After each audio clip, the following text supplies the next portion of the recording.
if you find yourself in a hopeless state where you feel like your heart has in fact become hard, and you have developed this sort of a problem, sometimes the religious personality or the appearance of the religious personality is very intimidating. It's hard to talk to them. It's hard to be, you're scared to be around them because you know they're going to talk down to you about something. Right? You're afraid of them. Sisters that don't wear hijab, they cross the street and go the other way. Go, oh, there she comes again, hijab police. Right? She's going to tell me something. She's going to say something. Make me feel bad. Right? Now on the one hand that's paranoia, but on the other hand sometimes it is true. There are people that are very condescending to others. They're arrogant towards others. Tell me this, weren't you a party animal not too long ago? And when people try to tell you about it, how did you behave towards them?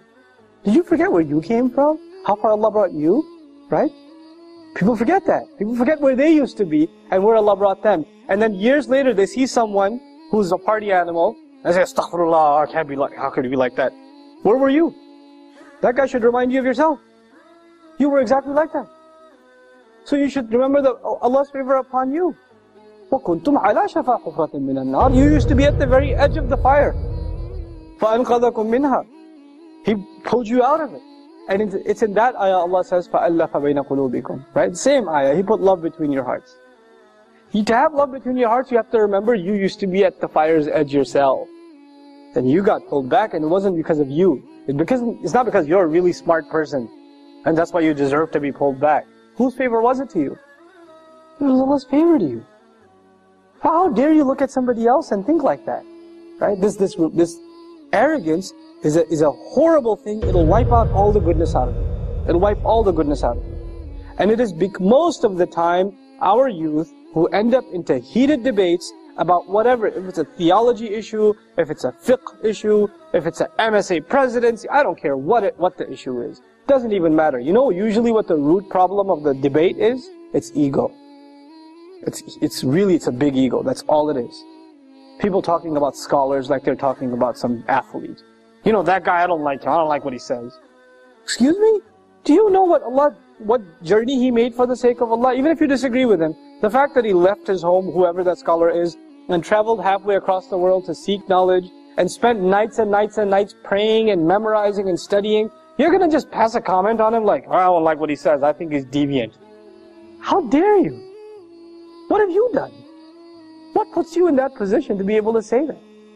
And you know, if you disagree with a Muslim and you think they're wrong, what should be your first attitude towards them? You should pass a verdict on them that they're headed to hell, or should you genuinely be concerned for them? And if you were genuinely concerned for them, you wouldn't talk to anybody else about them. Who would you talk to? Themselves. You would go and talk to themselves. If that was sincerity in you, you would address your concerns to them, not to anybody else. But this shows lack of sincerity. This shows ego. This shows you've got your team, you're rooting for your side, and you're just gonna make comments about the other. That's immature, arrogant, egotist. This is what it is.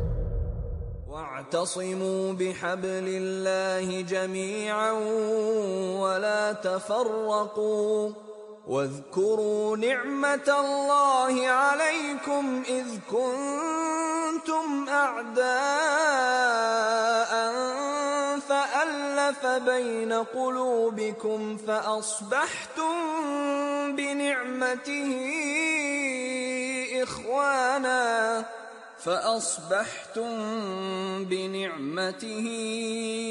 إخوانا وكنتم على شفا حفرة من النار فأنقذكم منها كذلك يبين الله لكم آياته لعلكم تهتدون